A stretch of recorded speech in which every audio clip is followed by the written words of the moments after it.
Welcome to Home Buying 101 today. Today I have AJF. I've got Jeff and Allie in the building. Jeff, introduce yourself to us, please. Hey, I'm Jeff Hoffman. I've been working with AJF Inspections for 8 years. Been in the inspecting business for about the same period of time. It's been a great run so far. So here we are today. Yeah. Happy to be here. Thanks for having us. Thank you. And then Allie. Who is Allie? Who am I? So I am Allie Jennings, and I'm the Client Success Manager at AJF. And so my job is to just be out there and making sure we're top notch. Our reputation is everything to us, and just working with our agents and our clients and seeing how much we can help and provide that A+ customer experience. How long have you guys been in the Valley? We have been in the Valley for 26 years. We're a local owned family company. My parents actually are the owners. So it started in our house 26 years ago, and when I was 10, so I grew up in it. And now we have a large team.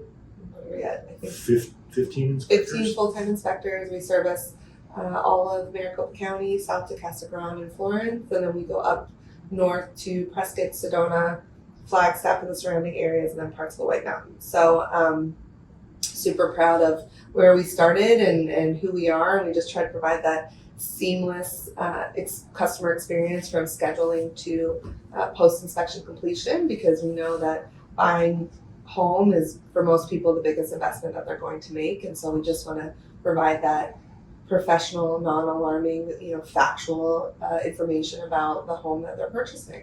And so Jeff has been with us for, like he said, 8 years, and now he is our Inspection Development Manager. So he oversees all of our guys. Our guys are on a team of team captains, and so we're super proud to have him serve in that role now. So like you said, you guys are pretty much as south as Casa Grande, Florence, all the way to Flagstaff. And parts of those areas as well. Okay. What's the farthest west you guys go?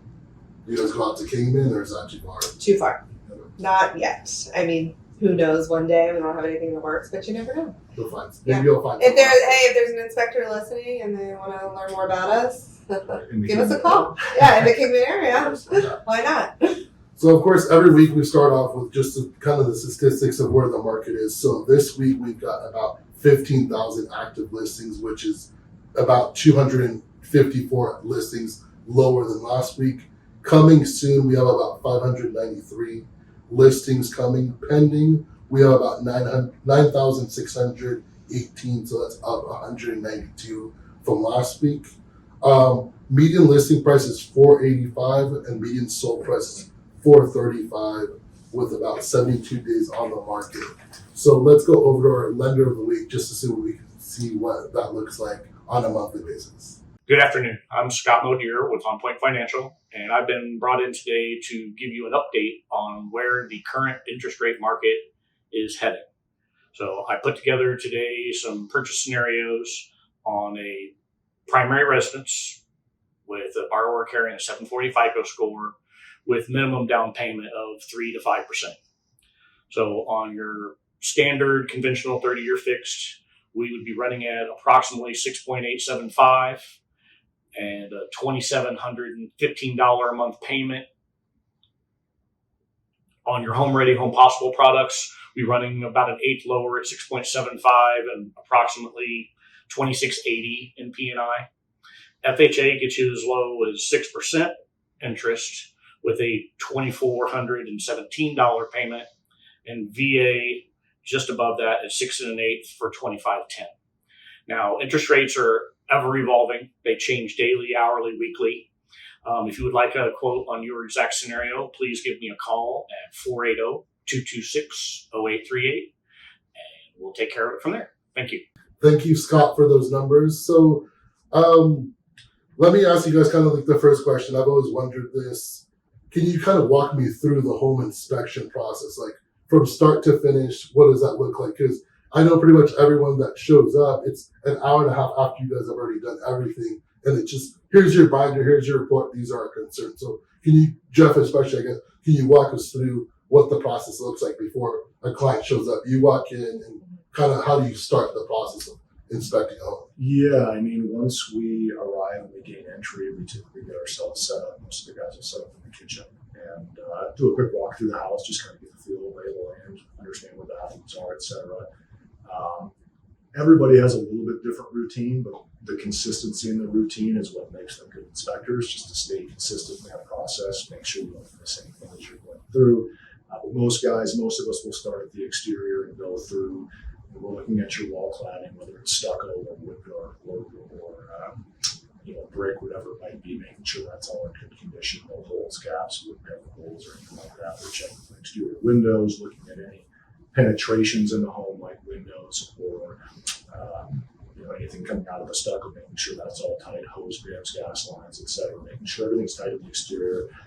Looking at the lot grading and drainage, making sure everything's draining away from the home. There's nothing that's going to be ponding next to the house, causing water issues, underground drainage, etc. that we're looking at and advising to have those checked, because we can't really see what's underground to make sure it's flowing properly.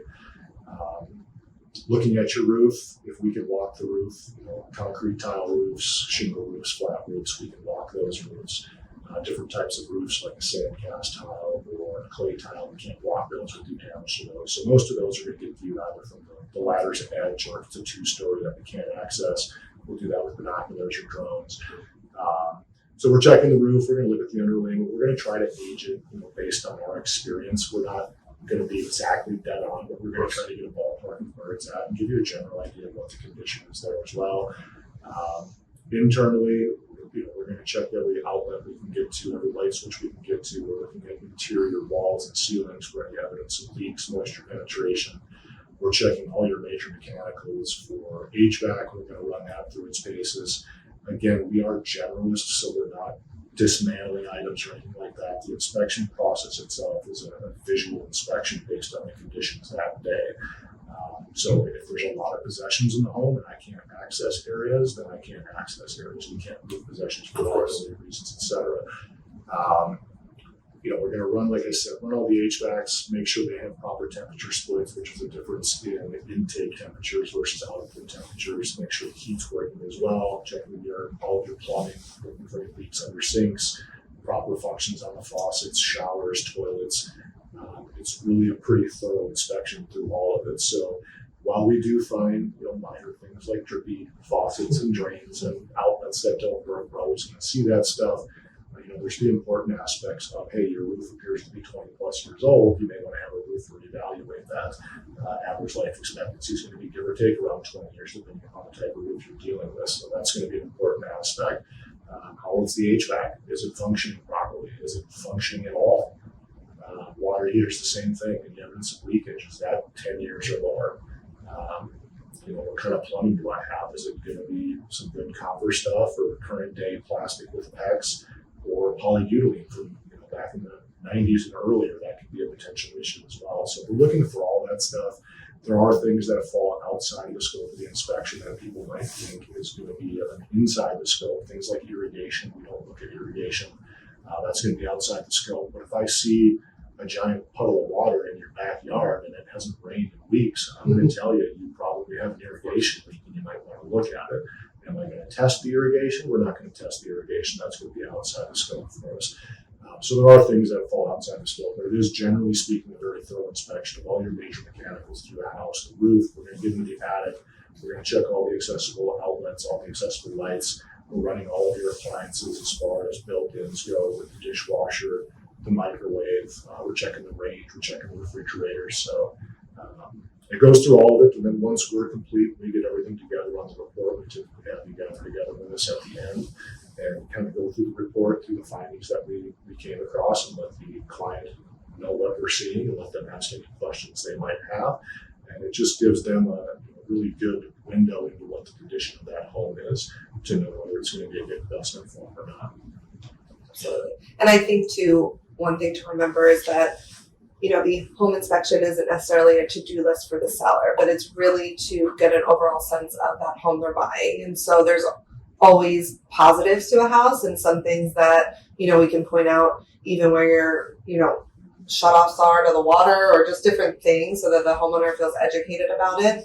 And then it's up to the buyer, depending on, what is important to them, but really looking at those bigger ticket items like the roof, the HVAC, if there's electrical, if there's a pool, something like that, to follow up with a specialist, because home inspectors are generalists and we are not, per our license and scope of work, able to give diagnosis and repair cost estimates. Of course. So we're first cut in that sense. And what I remember when we bought a house in 2020, they told us that the water heater is okay, but it's about to go. And less than a year later, it went. And of course, we had a home warranty, so Right. it was covered. But they pretty much But you were educated on that. we were educated. We were always watching out for it, and pretty much spot on. The inspector said, "Hey, this is about less than a year, and you guys want to just monitor it." So, and he was spot on. Like less than a year before the year was up, that water heater went out. So it was awesome. And same thing with the roofs. Like you may know it's an original roof, but it's functioning just fine. It could go on, but you should probably budget for, repair for sure, yeah. and down the road, just save money because that's something that could happen. Yes, things do unfortunately break and go bad. So with solar panels being now more and more popular as the days go on, do you guys inspect the solar panels, or do you guys just kind of look at it, but say, hey, these solar panels are on there, but really you guys really can't comment too much on it, I guess. Yeah, we can't. We don't have any training on that. They need specialists for anything solar related. It actually, when there's solar, the only really impact it has for us is our visibility on the rooftop. Because a lot of times they'll cover those pitched roofs where we can't see what the condition is underneath it. But as far as testing it or evaluating its condition, it's not something that would be under our scope. But let's say, for example, if you saw just a cracked panel, you at least let the client know, hey, some of these panels are cracked, or do you guys not even go into that? Maybe verbally, if they asked me anything, I might tell them, but it wouldn't be something that would go in the report. Yeah. And with, of course, there's being so many new builds, is the home inspection on a new build any different, or is Good question. Other than the fact that it's a lot easier because you have less findings to contend with, as mentioned before, process is the key to every good inspector. So that if nothing really changes, they still go through the house exactly as they would if the house was 50 years old. It's just going to take them longer on a 50-year-old property because there's typically more issues and nooks and crannies to look at, and things are a little bit different. But as far as a new house, we're still checking all the same things. We still recommend that people have, things that you would think are only good for an older house, like a sewer scope. Even with new homes, we recommend getting a sewer scope done. We've had sewer scopes that we've done on brand new, unlived in properties. Remember, those are construction sites before they were completed homes, and we found beer cans inside of the main drain lines. So yeah, it's important. It's not just an age thing there, but as far as the process, whether it's built and got a certificate of occupancy yesterday or 50 years ago, the process of inspection is the same. The equipment just might change from one to the next. As far as what you're looking at, but your process to look at it still goes the same way. And that's why I ask, because I know sometimes, sadly, some of these new build companies, not even here, but maybe in other cities, I've heard so many horror stories where they just cut corners. So yeah, it's new build inspections are super important. I think a lot of people don't necessarily think they need one because the home's brand new. But again, you don't know the contractors that are doing the work. And we're not saying that anybody is a poor contractor. It's just that they're also putting up new build communities under timelines, and maybe we've seen where insulation was forgotten. We do 1-year warranty inspections as well. So we do pre-construction and 1-year warranty and just before occupancy. And we had a 1-year warranty inspection we did. The lady decided not to have her occupancy inspection done. And at the 1-year warranty, we told her she had zero insulation in her attic. For a year, she's been paying her utility bills with no insulation in the attic. So just the fee she would have paid for that first inspection would have offset what she spent on her mills and shore. So she was a little surprised to hear that, but happy that we came out, and she certainly uploaded out to correct the issue. So 1-year warranty, that's something that's the client itself just wants to do out of pocket. Yeah. Yeah, on a new build, they will typically give them a 1-year warranty option there. So we'll show up maybe in month 11 and go through the property just like we do any other. I mean, none of our inspections really change. If it's a home inspection, it's a home inspection. So pre-listing or 1-year warranty, sale, whatever it is, it's all going to be the same. And then you can submit that report to the builder and hopefully take care of it. And the other piece too is the pre-drywall inspection. So that's pretty important. It's a more specialized inspection. We have a couple inspectors who specialize in that specific type of inspection. But it's before all the insulation and the walls go up, so they can see everything. So your electrical, your plumbing, all those things are completed, and it's really it's maybe a little bit less of the typical number of items that you're looking at, but the findings could be more. So you could have like 30 times, something is incorrect that they would have to fix. So Yeah, once the drywall's up, you can't see can't see anything. it anymore. So that's an important one to have. So I know that a lot of people were, just to be more competitive, they're waiving inspection during the high times of COVID. Are you guys still seeing that nowadays? I think the market has shifted to a buyer's market now, so I think everybody's getting inspections, and sellers are starting to realize that they're going to have to be getting concessions as well, because the market's definitely shifted that direction to a buyer's market. We've definitely seen the market pick up from where it was previously, and things are starting to head in the right direction here, the direction we like to see anyway. COVID was definitely a strange time as far as that went, for sure. People were waiting left and right. It was a little surprising, but I wouldn't advise doing that. And I know you guys have already kind of touched on why, of course, it's important to do a home inspection, but can you guys tell me some situations that happened where people waived the home inspection the last 2 years? I don't know necessarily specifics. We're not licensed real estate agents, but I have heard, we do sit and attend a lot of different, events or meetings or different things where experts are speaking. And so I know that from our perspective, we were waiting to see, I'm sure things are going to come down the pipeline with, seller property disclosures and all these things that you go into a home and you really didn't necessarily know what you were buying because there was less inventory and people just wanted to get into a home. And so I'm sure I've heard that there's things like that coming up. So I don't have any specific stories on that, but I can only imagine,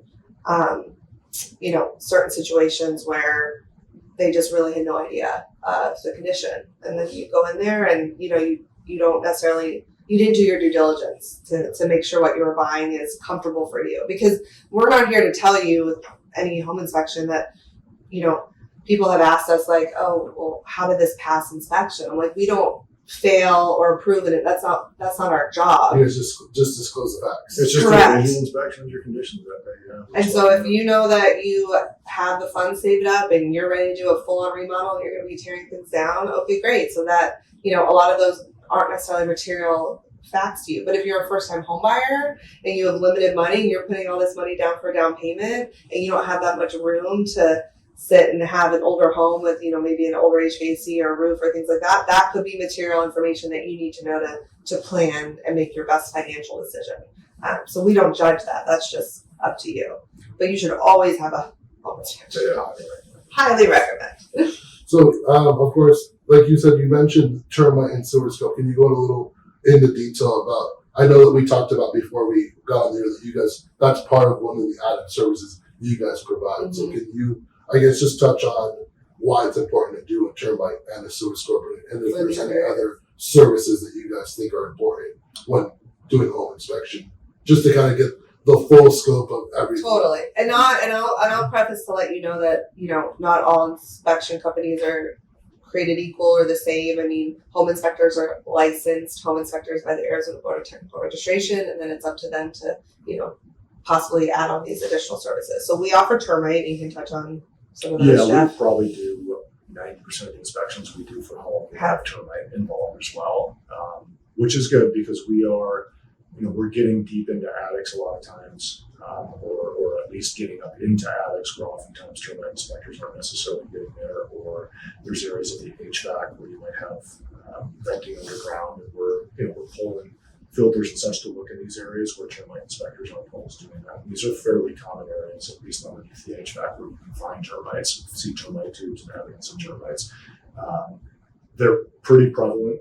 They're pretty common. The old saying is there's two types of homes, those that have them and those that are going to get them. So it's not unusual to have be freaked out. Yeah, and I always say that having evidence of termites is not a reason to cancel a contract because it's so common here. You treat them and you move on. It's, if there's evidence of heavy damage, that might be a different issue if you have structural concerns there. But typically we see evidence of tubes or stains, little bits of damage here and there. They're pretty slow moving here, so they don't do a ton of damage. There's a lot of different termites in different areas of the country where people will hear termites here and they freak out, but they're subterranean and they're fairly easy to treat and move on. And some houses might need multiple treatments to get rid of them, or they might need treatment every few years where things come back, but that's the nature of living in the desert here. So that process, when you inspect for termites, we're doing it right along with our home inspections. So all our guys are licensed termite inspectors as well. Yep. So everywhere we look for home inspection stuff, we're looking for termites. I think it's what it is growing up, we saw the cartoons about termites just Just, yeah. They're Yeah, trenching. that's what everyone's like.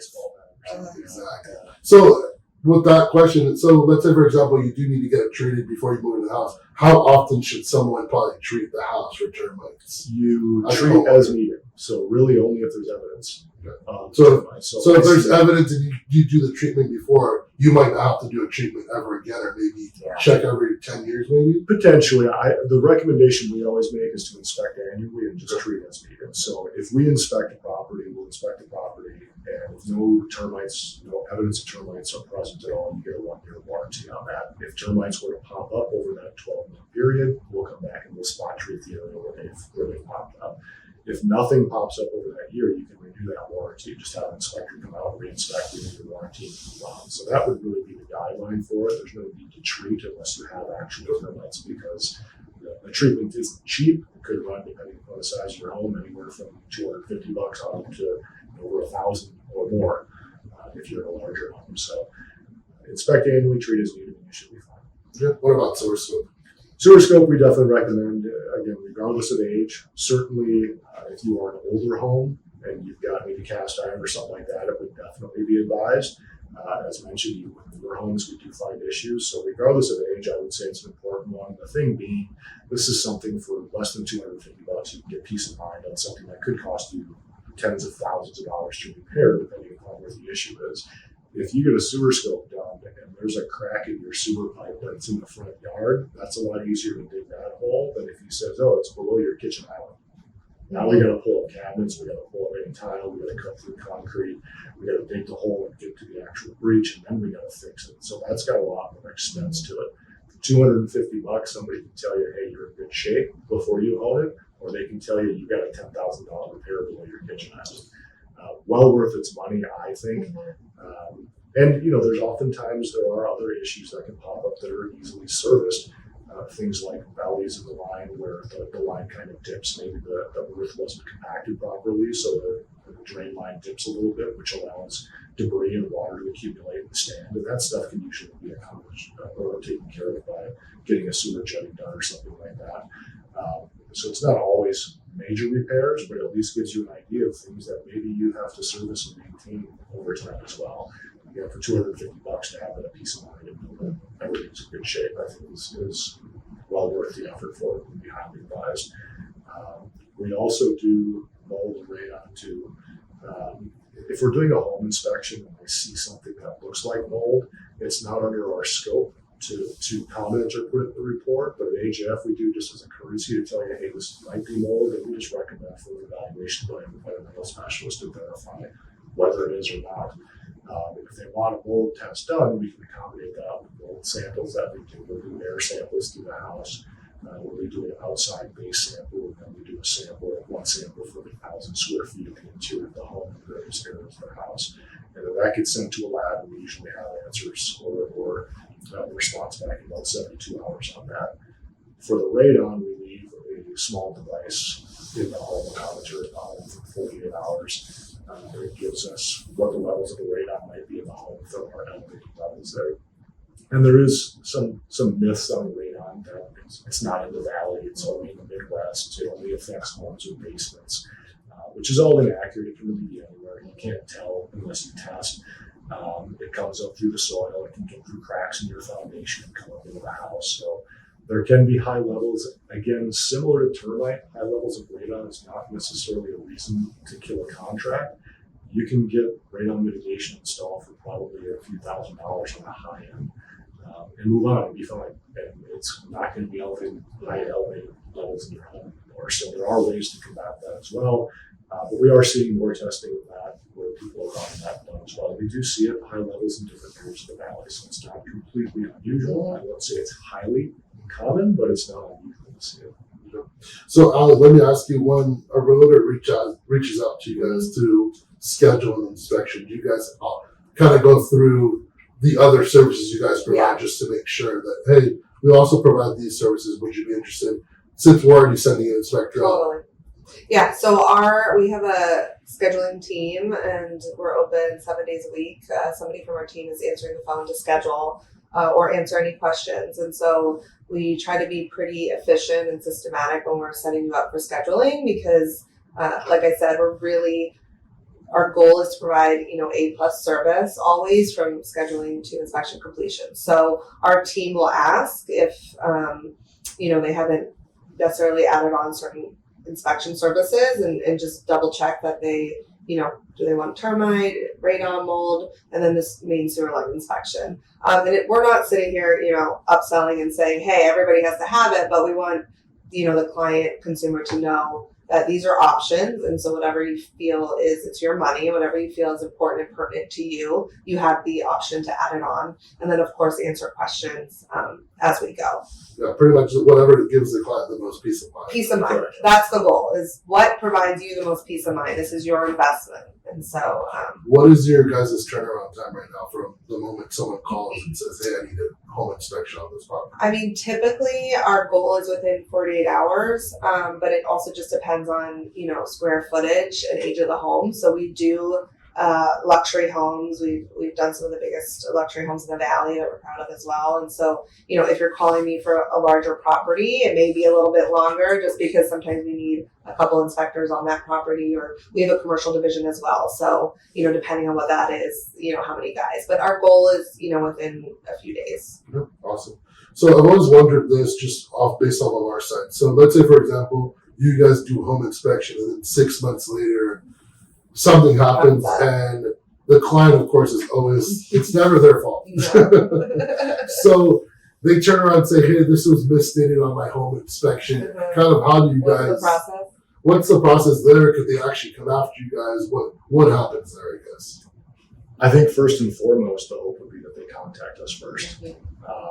Unfortunately, if they go out and they identify something that they feel we missed, that they have a contractor go out and fix it and repair it, and they just send us a bill, we have nothing to validate that condition ever even existed. So ideally, they contact us and notify us, and if necessary, we'll go make a site visit, try to assess what took place. We're always going to accept responsibility if we know we are wrong, and if something got missed. We are all human, so sometimes things do get overlooked or things get missed at times. But first and foremost, you want to contact your inspector and your inspection company, advise them of what took place, and try to see what the next steps are from there. We may go out there and do a site visit, assess the condition, see what happened. If we can validate that, yeah, this is definitely something that our inspector should have in the report, and there's no reason for me to believe it wasn't here when it was here, then we look at whether getting the issue corrected for them, or whether they want a refund of their money, or whatever the case may be. We try to figure out, again, what's going to make everybody happy and move on from that condition from there. As mentioned, if they go out, they have it repaired, we don't have any idea what took place. There's not really much we can do at that point. So we've got to have that ability to go out and assess what took place. Now, there are times where people might, let's use a roof, for example, a leaky roof. It doesn't rain a whole lot in the valley. And as inspectors, there's no way for us to tell you whether your roof leaks or not. We can tell you if there's evidence of leakage. Maybe we see staining on the roof or on the ceilings inside. We see colored paint, whatever, giving us evidence that there is leakage, and we point that out to you. Well, if it rains 2 weeks after you move in, that's the first time it's rained in months, and now you identify my roof is actively leaking, my inspector missed it, I have active leakage. When you look at the report, we gave you evidence there was leakage. If you chose not to further evaluate that to verify could it potentially be an active leak, we can't do that as generalists. That's something a roofer has to do, and that's the recommendation that gets made. So we will see times where things that were in the report maybe got ignored by the buyers and they chose not to further evaluate it, and then the issue comes around on them months later and they want to say the inspector missed it when they didn't. It just wasn't further due diligence that was completed. But anytime, we take a lot of pride in our culture and doing the right thing. So if we identify that we were at fault and we truly missed something, then we're going to try to rectify the situation for them. And, one of the things too, just for keep in mind, sometimes I think it's just expectations and whether they understand kind of the role of the inspector, and that also understanding that, your home, like a car, is going to need ongoing maintenance, and things are going to break and things are going to happen, and it's, our inspection is for that day and time. And so you need to understand that when you're making that investment to purchase a home. It's not on a landlord now to fix, you're the owner, but you're building your equity and your base. So that's the reason for home buying. But also important to get a home warranty, because things happen. And so protect yourself when you have a home warranty. Not everybody always does, but that could also save you money down the road when maintenance things come up. Well, what our water heater broke, our home warranty was $600 for the year. Just the water heater was $3,500. So it paid for itself. Exactly. And we renewed it. We're like, Yeah. If anything else happens, we've got a renewed home warranty. Totally. So, is there anything else that you guys would like your realtors or just consumers to know about home inspection? No, I think, very comprehensive, and we loved being able to come on and just share our knowledge. And I think that one thing to remember is, vet your home inspection company, just like you vet your agent or insurance or whatever. Just find out what are their, what's their training, what do they do for background qualifications. If you do have an issue, how are they going to handle customer service? I mean, all those are really important, whether it's us or somebody else. You should be, vetting out the companies, and those are important questions to ask. So can you give us your contact information, social media, just so people can reach out to you guys? Well, you can call us at 480-661-8888 is our main office number. Like I said, somebody's answering the phone 7 days a week. Our website is www.ajfinspections.com. So you can learn more about our team, and you can actually schedule online. And then we would love for you to follow us on social media at AJF Inspections. We try to have some fun on Instagram and also share some, educational opportunities. And also for agents, we do like to support continuing education and events and all those things that are important. So we'll post things we're doing on there to be able to sign up as well. Well, thank you, of course, for being on the show, guys. And then, of course, if you guys need anything insurance related or any insurance questions, or if you guys have any more questions for Jeff or Allie, of course, reach out to us on our socials too. Thank you for being on the show. Thank you so much for having us. Thanks for having us.